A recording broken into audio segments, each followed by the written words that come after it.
ñi ñu ne Iran dafa attaqué woon Turc léegi dama bëggoon xam lan mooy objectif de cette attaque en plus est-ce que nekkul une erreur stratégique parce que buñ xoolee d'après l'article 5 de l'OTAN benn pays boo xam te ne dafa subir ay attaques léegi yeneen pays yëpp dañu siy dugg quoi léegi ma bëggoon xam lan moo waraloon attaque bi ak est-ce que ce n'est pas une erreur stratégique de pour l'autre pour fii l'Iran waaw jërëjëf. merci d'accord li ma xam daal mooy personnellement gëwuma ne Iran moo attaqué Turquie gëwuma ne Iran moo def attaque bi gis naa nag attaque bi ça s'est passé mais dama jàpp ne benn acteur ci ñi nekk ci guerre bi moo bëgg a induire ñenn ñi ci guerre bi par la force parce que pour guerre bi jeex wala pour guerre bi arrêter arrangé wu ko donc il veut maximiser les acteurs les participants les belligérants par tous les moyens possibles acteur boobu xam ngeen ko mooy ñi yàlla doon wax ci alxuraan humul adu donc te li ma comprendre dafa mel ni si j'ai bien compris iranien def nañ démenti que ne du ñoom iranien def nañ démenti ci Turquie def nañ démenti ci lu aju ci Azerbaïdjan aussi donc il y a qu'un seul acteur vraiment qui est capable de faire ces coups bas te yàgg na koo def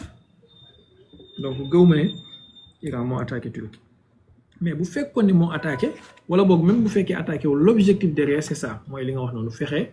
dugal les pays de l'OTAN fexe envenimer situation bi indi engrenage boo xamante ne ça sera incontrôlable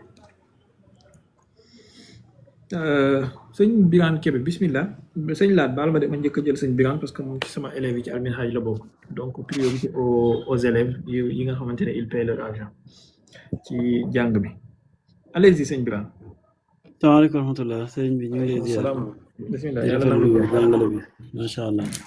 dama gis ne que su ma juumul actuellement donc funérailles imam Ali Khamenei tey la ñu gis mbooloo mu bëri bu dajaloo foofu te parallèlement aussi gis nañ que ne États-Unis fan yi mu ngi doon def na déjà essai pour lancer missile nucléaire donc est-ce que suñ defee parallélisme bi par rapport ak li nga wax sànq possibilité entrée guerre nucléaire c'est pas trop risqué pour les dirigeants tey suñ buggee assister aux funérailles de imam Ali Khamenei rawatina doomam qu'on suppose que pour l'instant nee nañ éventuellement moom lañ introniser comme le prochain remplaçant bien que occidentaux yi ñu ngi koy bañ te ñoom ñu ngi bëgg a imposer guide le fils du guide du Shah donc da nga ko bëgg a bañal kii nangul ko kële donc est-ce que tey c'est pas trop risqué pour les dirigeants iraniens suñ bëggee assister ci funérailles imam Khamenei bi ce qui est très normal que ñu américains yi profitent aussi largue fi même sur le missile nucléaire quand même n'importe quel missile peut faire des dégâts extrêmement graves donc est-ce que ñoom ils ont pris en compte tout ça est-ce que aux alentours jël nañ les dispositifs sécuritaires éventuels pour bañ une escalade liée au nombre. Salaamaaleykum. Aleykum salaam wa rahmatullah. Bon d'abord je dois dire que yëguma information bi wax ne tey la funérailles et je crois pas que ça soit vrai mën naa am nag ma juum mais jusqu'à l'heure où je vous parle yëguma information bi wane ne am na ay funérailles yu am il y a une durée de deuil national bu ñu déclaré de 40 jours donc l'Iran est en deuil actuellement et il y a des manifestations des rassemblements nocturnes après ndogu ci ay places mais de façon sporadique souvent ci Téhéran ci Chiraz ci Tabriz ci Qom ci yu mel noonu yëpp ñu dajaloo comme nu Sénégal fii nit ñi mën a dajaloo yi ñi place de l'Indépendance ñi place de l'Obélisque ñi Kaolack cœur de ville ak yu mel noonu c'est des manifestations wala des rassemblements sporadiques et ça tous les jours depuis bi ñu ko rayee ba léegi dafay am tous les jours maintenant li ma xam ci wàllu funérailles yi dañ ne jàppaguñu bés pour def parce que situation bi permettre ko mais aidez-moi bu fekkee am ngeen information bu gën a fiable bi ma wax nii ngeen ma mën a rectifier sama bopp beneen bi mooy wàllu Mujtaba Khamenei bi ñuy wax doomi Khamenei je vois l'information passer partout mais sérieusement je vous avais dit que awma lenn luy wane que ne Mujtaba Khamenei la ñu tànn et c'était même impossible c'est même impossible pour ñu tànn ko pour l'instant comme guide suprême par intérim parce que la constitution iranienne dem leen ngeen vérifier jamono ji ak chat GPT ak yeneen kii yi ngeen xam yëpp te man xaw ma ko sax tout est vérifiable. Vérifiez la constitution iranienne dans ses articles 110, 111 et 112. Vérifiez. Il n'y a pas de notion de guide suprême par intérim. Ça n'existe pas. Ça n'existe pas.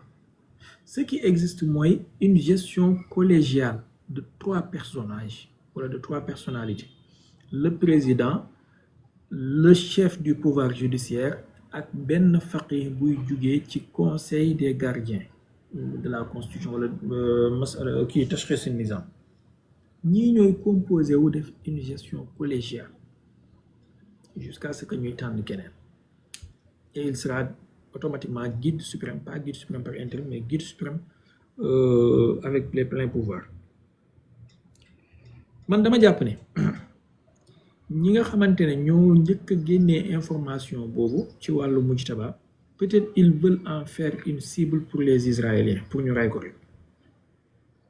Ils portent atteinte à mujtaba d'ailleurs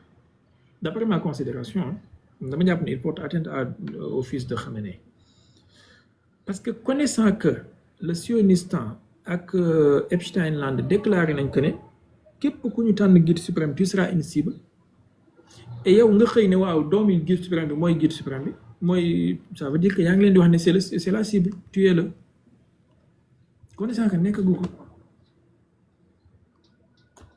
doo comprendre gars yi parfois xaw ma yàkkamti la ci joxe information yàkkamti ci am nan lañ koy waxatee sax exclusivité wala mais jaru ko nekkuñu ci course épique wala course kii faites attention ci information yi ngeen di jël yi ngeen di joxe bon ñaanal leen ma bis bu ma amee temps peut-être ci semaine bi wala semaine bii di ñëw ma defal leen benn live ci méthode de collecte d'information ak comment distiller l'information am na tuuti lu ma ci yàlla may peut-être comme ni ma ci xamee tuuti ci wàllu hadis et ça vous permettra un peu ngeen mën a mucc ci ay fake news yu mel nii a'uuzu billahi min kalimatina beneen bi mooy donc il n'y a pas encore de guide suprême choisi. Il peut y avoir dans la semaine prochaine, mais amagul. Maintenant, d'après ma connaissance, d'après les maham, il y a des candidats qui ont été ficelés. Il y a des noms. Il y a à peu près 5 noms. 5 noms. Et le conseil doit choisir parmi ces 5-là. Bon. À peu près là parce que mën na koo ëpp te xaw ma ko mais li ma jot a xam 5 la. Le conseil doit choisir parmi ces 5 noms. Et parmi ces 5 noms, à ce qui paraît, il y a le nom du fils de Khamenei, voilà l'un des fils, parce que Khamenei amul benn doom képp. Il a des fils yu bari, environ 4 garçons. Am na mujtaba benn képp la ci. Donc il devrait choisir kenn ci ñooñu. Mujtaba kenn la ci. Il a des chances aussi. Peut-être ces chances peuvent être supérieures à celles des autres, mais il a des chances pour être le remplaçant de son père. Mais il y en a d'autres aussi qui ont des chances et qui ont des arguments à faire valoir. De toute façon, ça sera un vote de ce conseil composé de 88 membres. Voilà. Maintenant, pour voir le missile nucléaire bi ñu wax ne États-Unis lancé nañ ko, ça s'appelle le Minuteman 3. maa ngi gis benn reportage bu benn télé française def xawma France 24 la xawma LCI façon télé fake news yooyu que ñu ne missile bi États-Unis mu ngi ko dévoilé il y a 15 jours de cela xawma 15 mois il y a dans les années 2015 je crois quelque chose du genre là. C'est pas vrai wallahi c'est pas vrai dem leen ngeen vérifier seen bopp ci site d'armement yi ak ci registre yi ak ci sax nu koy waxte archive yi. Le missile Minuteman c'est la version du missile intercontinental de l'arsenal nucléaire américain li ñuy tuddee triade nucléaire mais version terrestre bi version terrestre xam nga y a ce qu'on appelle triade nucléaire c'est-à-dire arme nucléaire aérienne, arme nucléaire maritime tirées par les sous-marins nucléaires lanceurs d'engins SNLE ak armes nucléaires terrestres tirées depuis les silos wala depuis les véhicules et tout. Maintenant les Américains ñoom version terrestre bi ñu am moo tudd Minuteman seen version maritime bi Trident la tudd version aérienne am nañ ci vecteur yu bari. Maintenant Minuteman boobu allez vérifier il y a 3 versions actuellement bi nekk en service mooy le Minuteman 3 am na Minuteman 1 am na Minuteman 2 am na Minuteman 3. Minuteman 1 tenez-vous bien ça date de 1962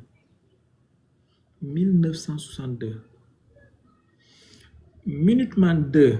1965 Minuteman 3 1970.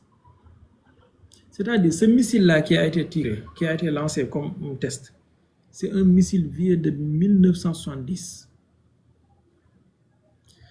Actuellement may wax ak yéen américains yi ñu ngi ci procédure de remplacement pour remplacer Minuteman 3 bi parce que c'est un vieux missile et comparé ak li Russes yi am actuellement les Américains sont dépassés parce que les Russes ont des missiles qui datent de 2018-2023 ay ñoom Satan 2 bi ñuy wax ni Sarmat bi les Zircon les Kinjal ça date de 2018-2023 bu fekkee ay ñoom Topol M la wala ay Yars ça date de 2007-2012 donc c'est des missiles très récents comparé ak Minuteman 3 qui date de 1970. Maintenant c'est un vieux missile donc c'est pas un missile récent bu ñuy ñëw di tympaniser àdduna bi ay américains yi testé nañ missile bu bees ils n'ont rien testé de nouveau missile bu bees bi ñu am nekkoon di ko testé mu échoué à 5 reprises am yenn yu ci réussir missile bi mu ngi tudd de Black Dog xawma something like that missile hypersonique la version terrestre te liñ ci am une quinzaine lay toll seen stock bi ci li ma jot a xam. Alors léegi pourquoi ils ont lancé le Minuteman? Ce n'est pas par rapport ak Iran nag sincèrement d'après ma compréhension ak d'après voilà mon analyse ce n'est pas par rapport à l'Iran. C'est plutôt une réponse aux déclarations des Russes suite à l'expiration du traité START 2. xam ngeen ne traité bi expiré na ci fin ou février passé les Américains bëgguñu ko renouveler. Les Russes ils ont fait des déclarations disant qu'ils vont prendre acte et ils vont prendre des mesures nangam. Et les Américains ont fait ce test-là. C'est un message envoyé plutôt aux Russes qu'aux Iraniens. Pour les Iraniens, ce ne sera pas un missile intercontinental. Ce sera plutôt ben Tomahawk chargé nucléairement, ou ce sera plutôt les bombes W-54 ak B-61. De toute façon, humaine non les donne, mais pas un missile intercontinental. C'est pas ça. Donc, quand tu vois des tirs de ces genres de missiles, ay Minuteman, voilà ay Trident, voilà ay Sarmat côté russe, voilà ay Topol, c'est souvent des messages envoyés à l'adversaire stratégique, pas à des adversaires régionaux comme Iran. Iran n'est pas un adversaire stratégique pour les États-Unis. Les adversaires stratégiques des États-Unis, Russie et Chine. C'est tout. Voilà. Lahad, bismillah. Salaamaaleykum sëñ Baye ñu ngi lay ziar. Aleykum salaam wa rahmatullah. Alhamdulilah. xam naa ne sànq moom li nga wax si moom waroon naa ko enregistré ba mën koo tegal Sëñ Saaliw xam naa Hamid moom mi ngi siisu ci suuf. Alors li ma bëggoon a laaj ci kii bi mooy Iran jékki-jékki bàyyi kii yi mu doon attaqué noonu lu mel ne ay Iraq kii nii Bahreïn nekk ñoom Qatar gi mu doon attaqué noonu jékki-jékki bàyyi leen ndax loolu du doon ëral ci moom ëllëg bu gaa yi noonu demee ba base militaire demaat ba taxawaat ndax duñ ko attaqué waat duñ ko war di continuer di def lañ doon def jékki-jékki rek arrêté li ñuy attaqué ndax ba loolu noonu doon ëral bu fekkee comprendre nga question bi. comprendre naa question bi dinaa ko tontu incha allah yaakaaruma ne arrêté nañ ko loolu waxu président bi la moom la engagé mais armée bi li ñu war a def ñu ngi koy def déjà sànq rek balaa may taal live bi gis naa ay sirènes yu ñu wax ne ñu ngi retentir ci Bahreïn et beneen affaire mooy man personnellement dama gëm ni lu tamit comme ci wàllu missile nucléaire li ma wax sëñ Birane lay wax dama jàpp ni déclaration bi président bi def bon baal leen ma joxe woon naa sama kàddu duma ko wax en public dinaa ko wax ci live privé bi mais daal la réponse mooy erreur la su dee bàyyi na attaqué leen erreur bu rëy la parce que danañ ko kiyaat danañ ko attaqué waat te danañ ko trahiraat donc voilà un peu léegi sama gars yi en privé ñu dugg ci suñuy mbir ñun ma wax leen décortiquer leen déclaration bi ça a été destiné à qui et pourquoi ça a été fait et xoolal su ngeen bëggee dinaa leen wax ba wax leen kañ lañ ko enregistré ak pourquoi ñu publier ko à cet instant T incha allah allez-y jël leen keneen s'il vous plaît soxna Dada maa ngi ziar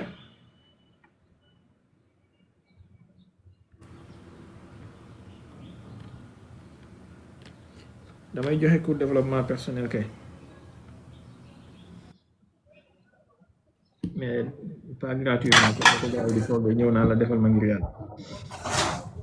Sylla salaamaaleykum na nga def may ma benn minute ma génn fi may liggéey benn minute. d'accord boo ñëwaatee nga ok incha allah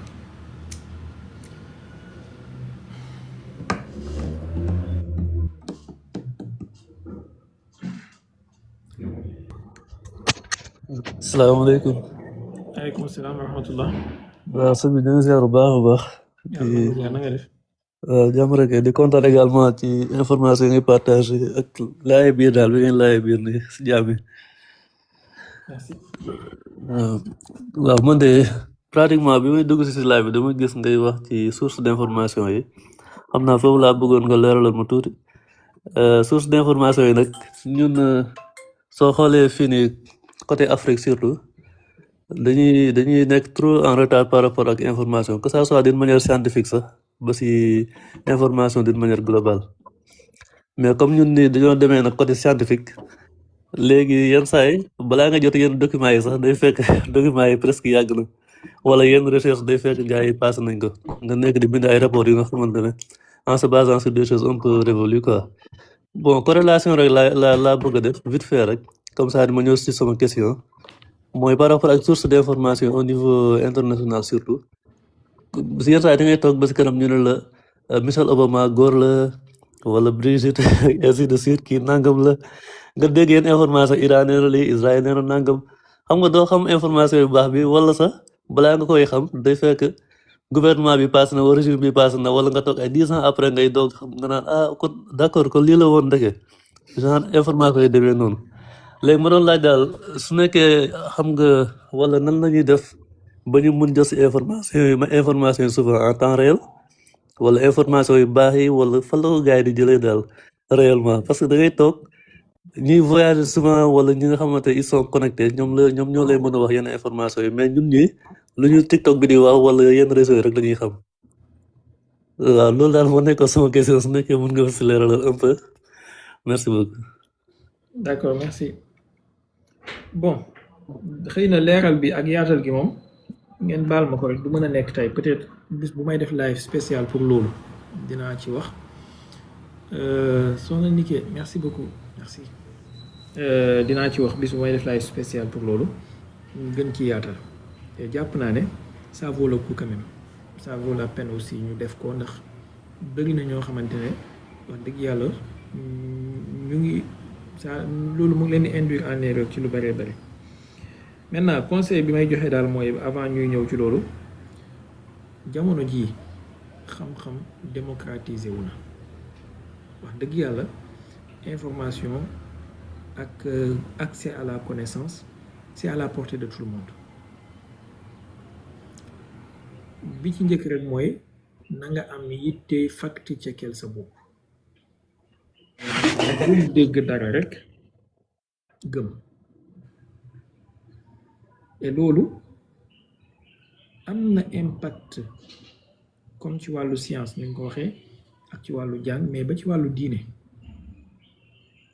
bokk na ci loraange yi muy def ci wàllu diine ngeen baal ma ni may benn benn damay xalaat lan laa war a wax léegi ak lan laa war a bàyyi ba bis bu ñuy def live bi pour ñu dugal ko ci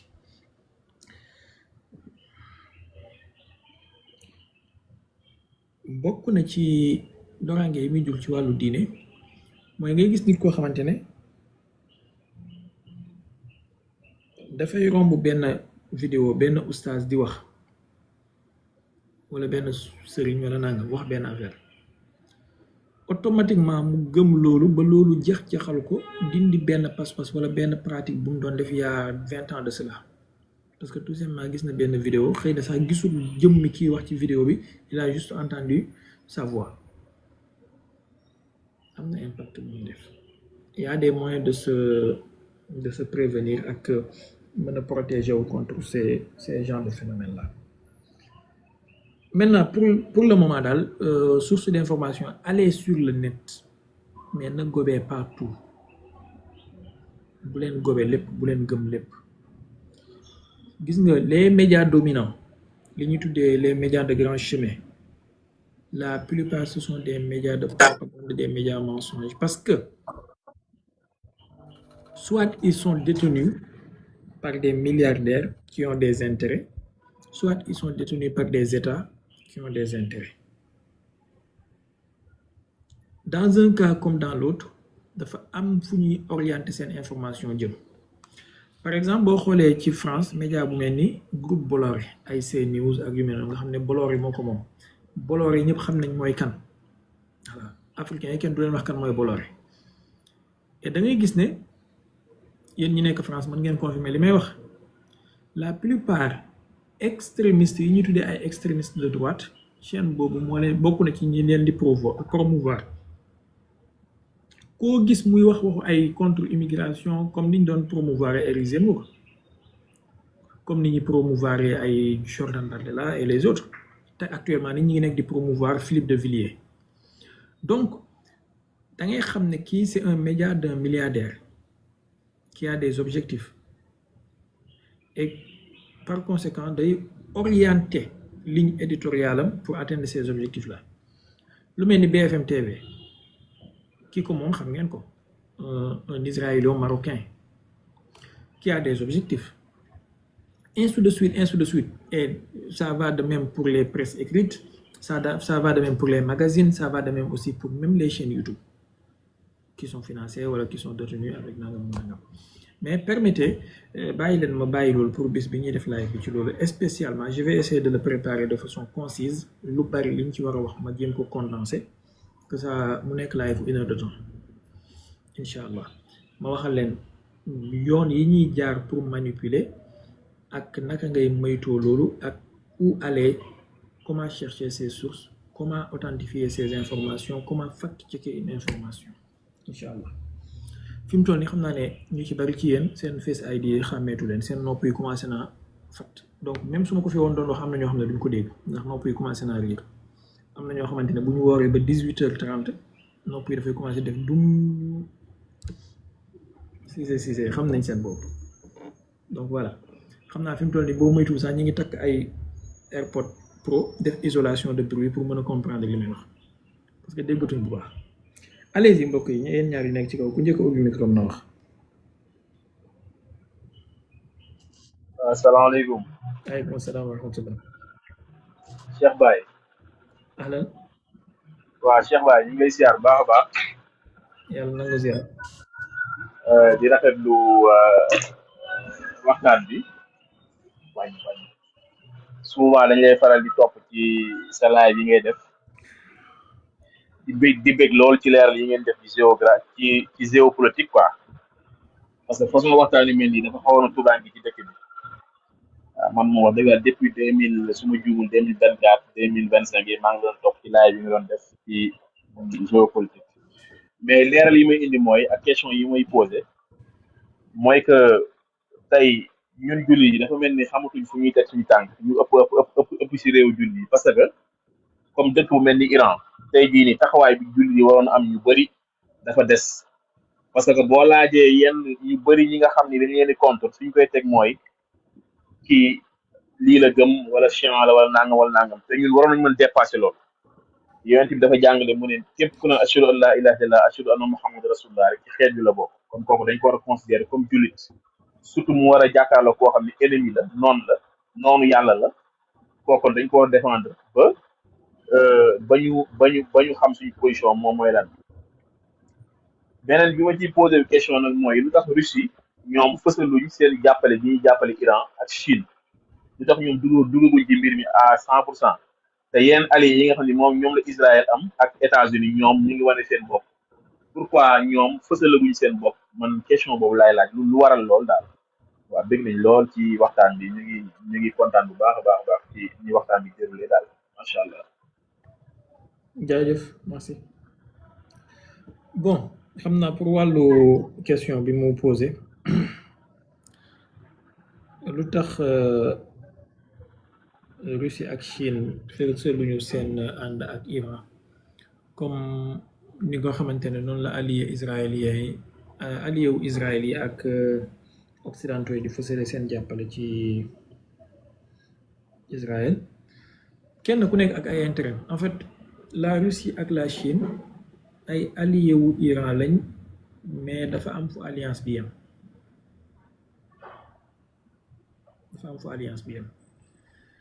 alors que Israël moom allié yi mu am c'est des alliés pleins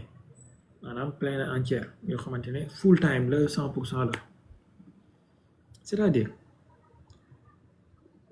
la Russie am na ay points yu mu bokk ak Iran intérêt mais am na fu seeni intérêt di diverger Chine am na fu muy bokk ak Iran ay intérêt am na fu seen intérêt di diverger maintenant étant des réalistes en politique et en géopolitique ils suivent leurs intérêts tandis que les occidentaux maanaam le monde global wala le monde globaliste dirigé par les États-Unis ñoom ñëpp ñoo bokk benn intérêt benn xibla la ñuy xool et lii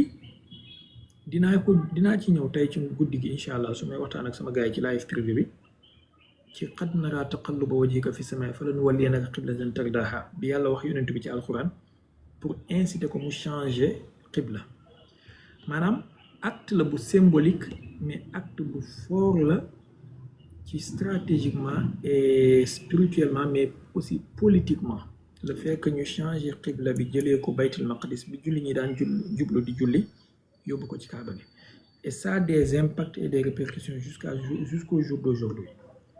dinaa ci ñëw ci guddi incha allah ci live privé bi incha allah donc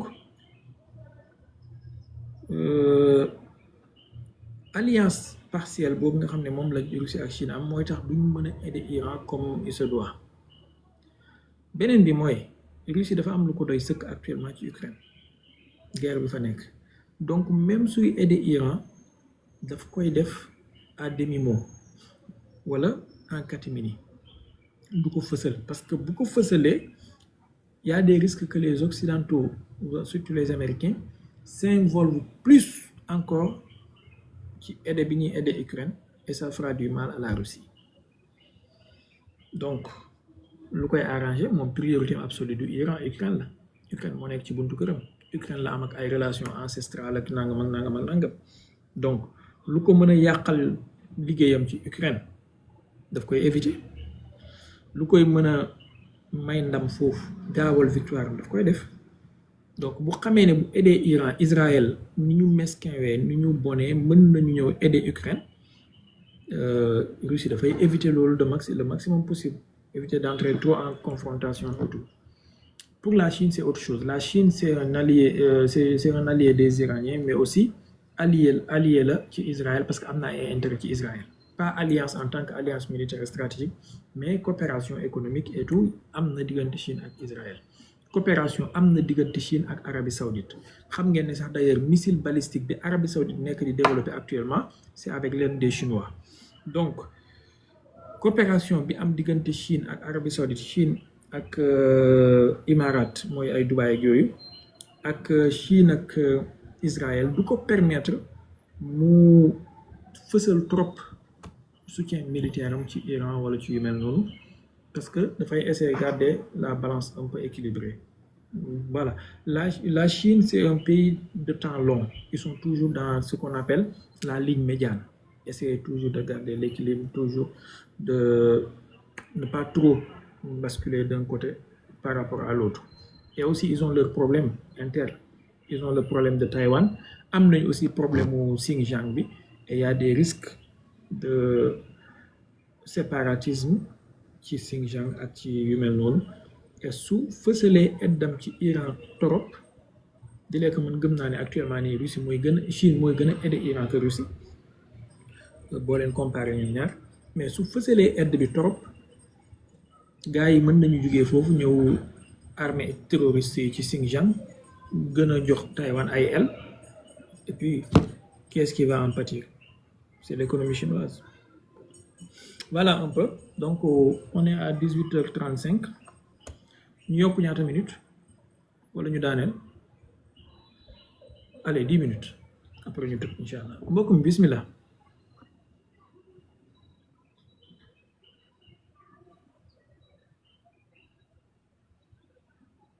mbokk mi yaa ngi fi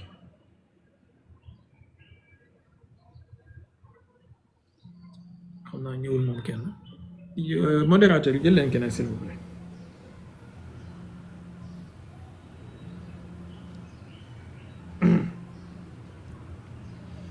maanaam sénégalais moo am don boo xam ne moom rek la ko yàlla may ci mbindeefam yi daf lay gis ngay live yaa ngi ci kaw live mu di la woo téléphone maanaam pour wax la lan lu dul pour dagg sa live bi en fait ki may woo nii mu ngi ci live bi maa ngi koy gis xam na ne maa ngi live mais mu ngi woote quand même may yàlla moo tax gis naa benn waaye bu wax ne suba conseil des ministres wala prochain conseil des ministres bi war a am ci palais bi RTS daf kaa war a def en direct pour ñu xool ambiance bi fay am diggante Sonko ak waa Diomaye président Sénégal dëkk bu neex dëkk bu extraordinaire dëkk bu extraordinaire. waaw. Vas-y Seydou Diop.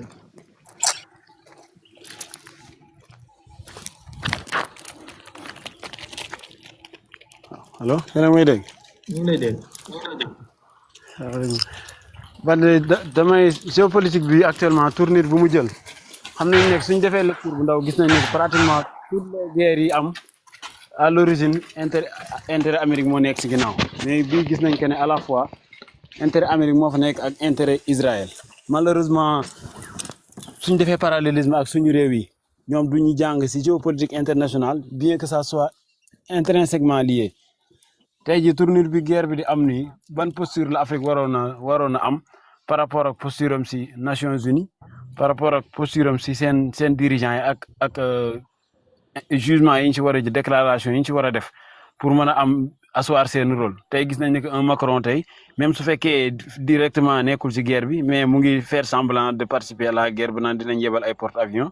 bien que xam nañ que son impact est minime si position boobu lan moo waroon a nekk tey posture pays africains yi pour mën a asseoir au moins tant soit peu de légitimité ak minimiser les dégâts si jamais la guerre se prolonge. Bon, premier impact bi ñu war a am peut-être ça sera politique et diplomatique mais ils n'ont pas d'impact militaire ni économique. La première chose mooy Nations Unies seen doole seen influence daanaka amatul njëriñ ci àdduna bi. Nations Unies c'est caduc. Il faut beneen structure il faut beneen organisme pour diriger les affaires du monde que Nations Unies. Vraiment il y a trop d'hypocrisie il y a trop de choses yoo xamante ne ça fait en sorte que kenn amatul confiance ci Nations Unies maanaam boo demee ba am l'ambassadeur israélien mu jël charte Nations Unies bi dugal ko ci broyé ko ci kanamu nit ñi ci assemblée générale boo demee ba am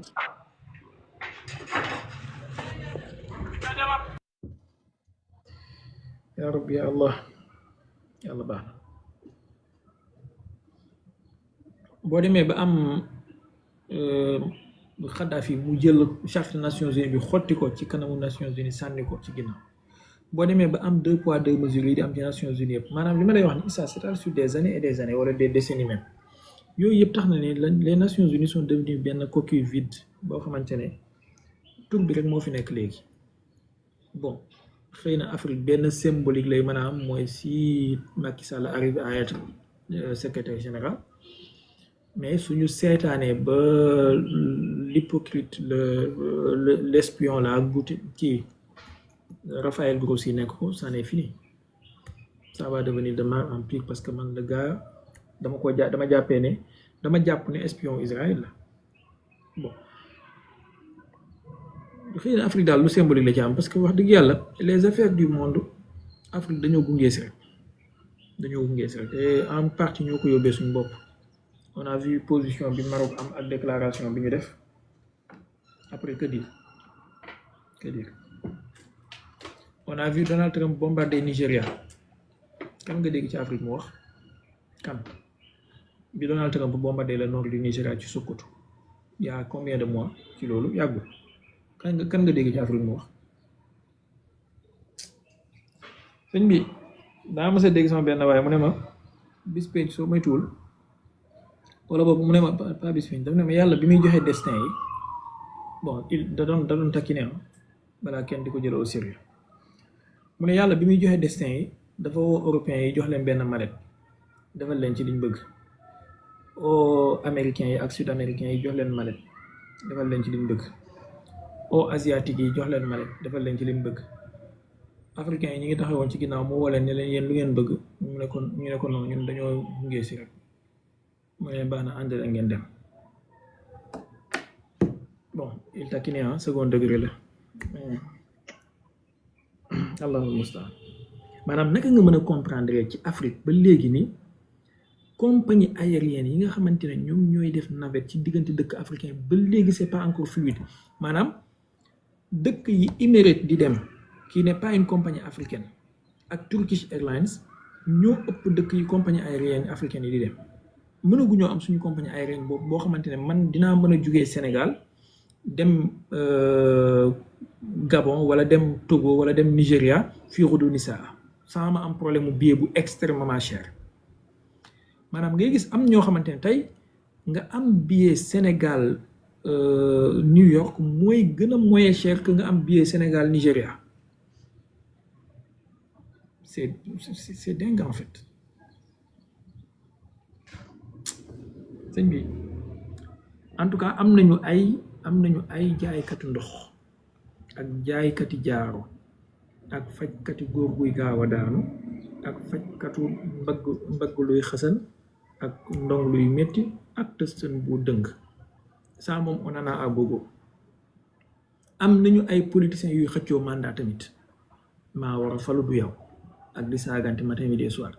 am nañu aussi ay présentateurs wala ay animateurs yuy kaa ça chauffe ici ça chauffe là diw lañ bett ak diw lañ bett ak jabar am nañ loolu am nañ tamit ay xalifa yàlla maa doon yàlla maay maqaama diw maa doon diw maa yore kaw bi maay doxal ak asamaan si maay doxal bidéo ça aussi on en a am nañu aussi ay majalisiens haram shirk bida safara ça on a des vaudous aussi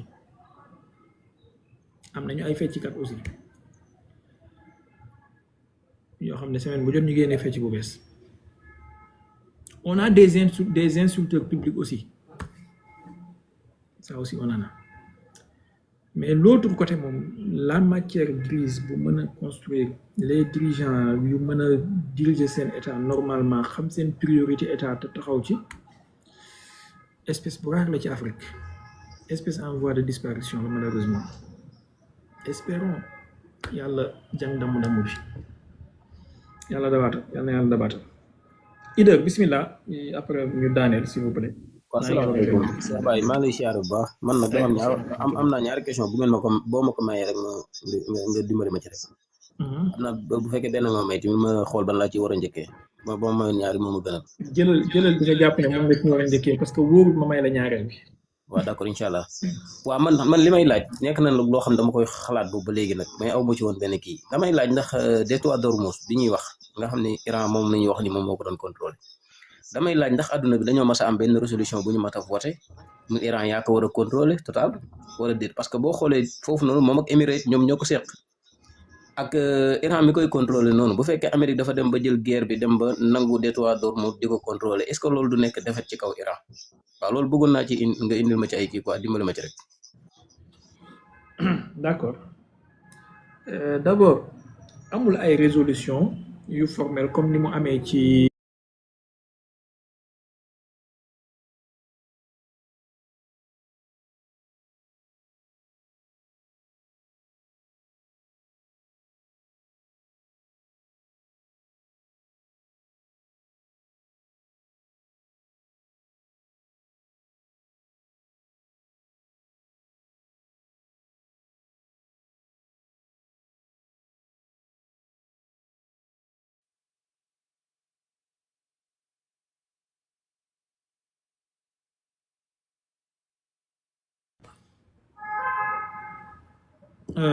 baal leen ma c'était une urgence il fallait manquer donc ma ne am na ay convention yu am par exemple ci wàllu détroit de Bering ci détroit de Bosphore laa bëgg a wax ak yu mel noonu loolu ay convention lay doon maintenant pour wàllu Iran ak wàllu détroit d'Ormuz bi détroit d'Ormuz soo xoolee ci carte bi di que Iran ak Émirats ñoo ko sekk mais point bi mu gën a yaatoo ci Iran la nekk maanaam li tàqalee eau territorialu Iran ak eau internationale yi ci foofu daanaka dafa tuuti ndax point bi gën a yaatu ci détroit d'Ormuz ñii ñu ngi naan 33 kilomètres la ñii ñu ngi naan 50 kilomètres en tout cas matul 60 kilomètres dans tout état de cause matul 60 kilomètres te Bandar Abbas la gën a jege ak île Iran yi de facto Iran moom moo koy contrôler parce que moom mooy puissance militaire bu mën a nekk foofu contrôler ko waaye tamit y a eu des conventions sur ça jamono bi nga xamee ne les Émirats n'étaient pas ce qu'ils sont actuellement tëj bi nga xamante ne moom la ñuy wax ne moom lañ koy tëj itam détroit d'Ormuz wala détroit yi nii yëpp duwul lu am benn caabi ak benn xomb wala benn mot de passe boo koy tëjee maanaam mën nga tëj détroit bi su dee da nga kaa miine li benn espace maritime soo koy tëj da nga koy miine am na ay mine anti navire anti sous-marin yu mel noonu soo ko ci defee dañuy wattandiku balaa ñu fay jaar comme li Ukraine def ci mer Noire beeg yooyu wala yenn partie ci mer Noire beneen bi mooy même soo ci deful ay mine comme actuellement amagul ay mine mais mu nekk une fermeture de fait nga xam ne y a une menace pour les missiles anti-navires y a une menace pour les drones donc les navires duñ fa ñemee jaar et quoi que l'on puisse dire américains yi même suñ ne dañuy escorter navires yi pour ñu ñëw jàll ci biir détroit d'Ormuz mais bienvenue forcément il y aura des navires coulés il y aura des navires touchés et autres bienvenue nañ ñëw ak jàmm gaa yaa ngi leen di xaar donc voilà un peu te Iran am na ay sous-marins yoo xamante ne ni la plupart ay sous-marins yoo xamante ne de moyenne de profondeur la donc ci détroit ci biir golfe Persique boobu la ñuy nekk ak ci détroit d'Ormuz bi donc ça peut faire très très mal voilà un peu Ider indi sa ñaareel question may naa la ko. aywa bismillah macha allah jërëjëf beneen question bi mooy Lubnaan Liban man dama fa dégg benn groupe bu ñuy wax xawma dama fàtt nu mu tudd ñu ni ñoo attaqué waa Israël bi guerre bi commencé léegi mais man li may dégg mooy président ba àndu ca léegi man seen façon réew yooyu noonu comme Irak ak Lubnaan ak Yaman ak yooyu dañuy am seen président ba pare am yeneen groupe yoo xam ni dañoo am doole loolu ci biir réew ma am droit attaqué beneen réew maanaam loolu naka la mën a demee ci réew yooyu noonu ak ñoom ban alaaka la ñu am ak Iran ba tax ñoom ñu def loolu. Ider da ngaa ndogu ba pare ñun ndogooguñu gàttalal foofu comprendre na merci beaucoup. Europe la nekk dafa ndogu ba pare moo tax mu ñëw fii nag ñoo tari suratu Baqara ak Ali Imran ak Nisaa ak Maïda xoolal li ma bëgg a wax mooy Ider dama koy tooñaa bu leen kii sama nit la xamante ne dañuy dajee ci live Mohamed et tout donc ko sa takki ne Hezbollah parti politique la d'abord et groupe de résistance la woon boo xamante ne dafa judd woon ci jamono bi Israël attaqué Liban dans les années 80 donc ñu am groupe de résistance boo xamante ne seen légitimité ñu ngi ko tiré ci ni ñu résister contre Israël mu ngi mel ni tey benn groupe laa la mën a jox ci Sénégal disons Y'en a marre avec toute recul ak nuance mais Y'en a marre xam nga résistance bi ñuy def contre Ablaye Wade jox na leen benn certaine légitimité politique et activiste ba tax na après mouvement M23 bi mu juddoo Y'en a marre nekk ci benn pilier nangam après nga gis ñu bëri di réclamer wu Y'en a marre wala mouvement M23 wala yu mel noonu donc dafa am ay légitimité yoo xam ne li koy jur mooy rôle bi nga joué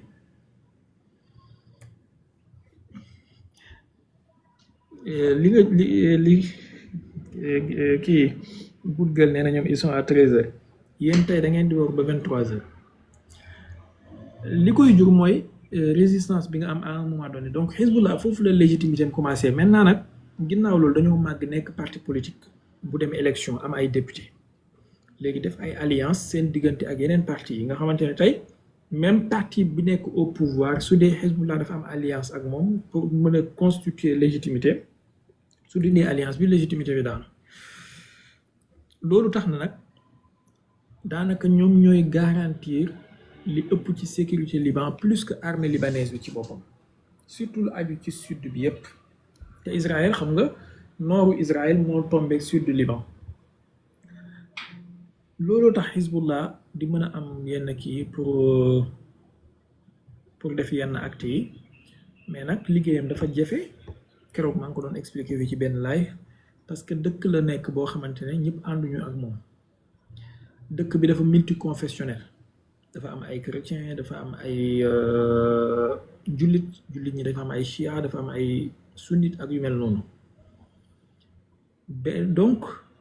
tax na ne pour nga infiltrer Hezbollah dafay yomb pour nga am ñu contrer Hezbollah politiquement wala militairement dafay yomb ba tax na tey ñu bari ci biir Liban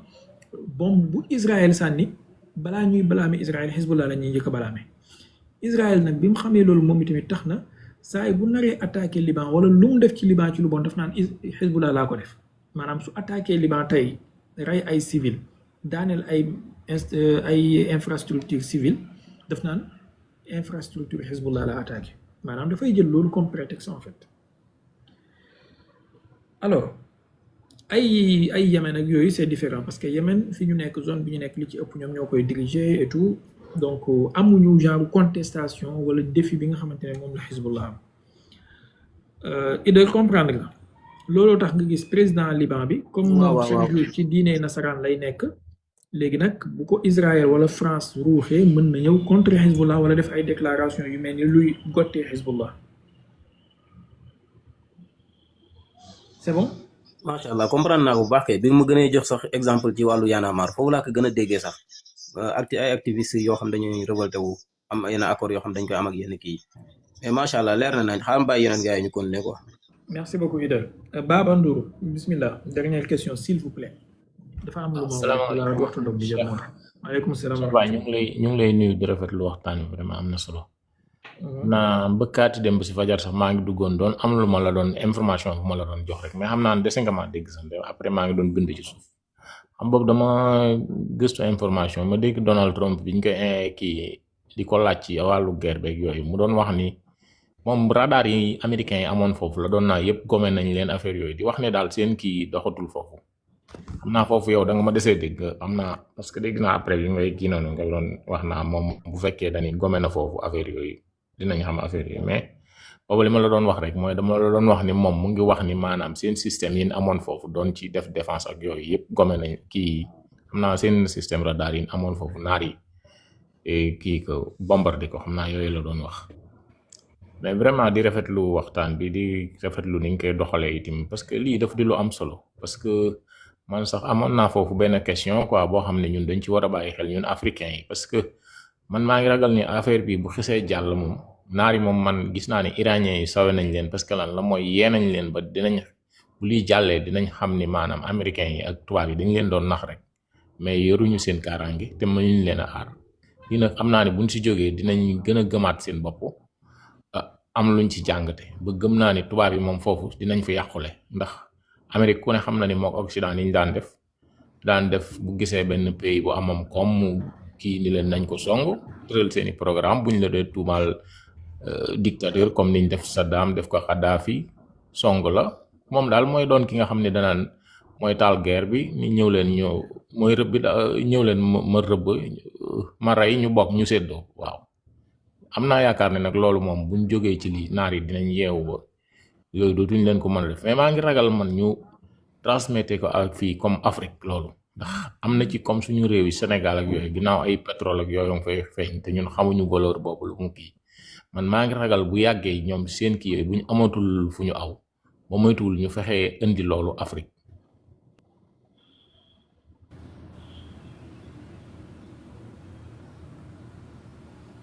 lu xew lu xew